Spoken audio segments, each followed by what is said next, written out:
Major problems going on in commercial. It's down to freedom. Major problems going on in commercial real estate and how it could directly impact the banks and eventually trigger a banking crisis. So, is the banking crisis really over like they say it is, or is it more cap? From the captains of a sinking financial ship. I smell cap. Mega cap. Get it? Mega cap. U.S. office vacancy have topped 20% for the first time in decades. Due to businesses downsizing and other businesses have shut down, and due to the fact that people were forced to work remotely because of the stay-at-home policy implemented during the scandemic. Yes, I said it. Scandemic.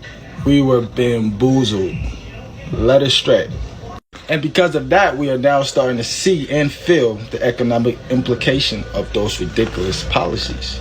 So, due to all of the things I named, such as businesses shutting down, businesses downsizing, and people forced to work remotely, landlords are now struggling to find tenants to fill up all these empty office spaces. While, at the same time, the Fed is rapidly raising interest rates.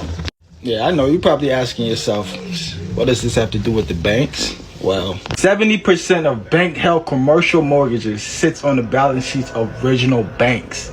70%. This is going to lead to massive defaults. Please don't take my word for it. Here's the article from Political. Next big risk, looming over nation banks is in plain sight. The $20 trillion commercial real estate market. $1.5 trillion in mortgages will come due in the next 2 years. A potential time bomb. Has higher interest rates and spiraling office vacancy pushed down property value.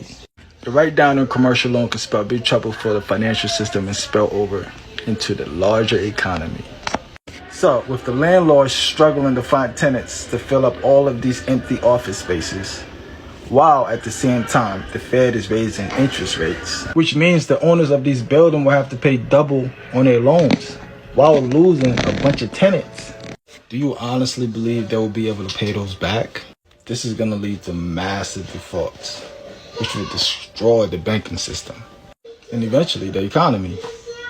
I truly believe this is by design, and this is going to lead to the nationalizing of the banking system. For example, if all of the regional banks collapse under this commercial real estate crisis, the big banks are going to come and buy off all of the assets of those banks, which will eventually make those banks even more powerful, which means total control. Major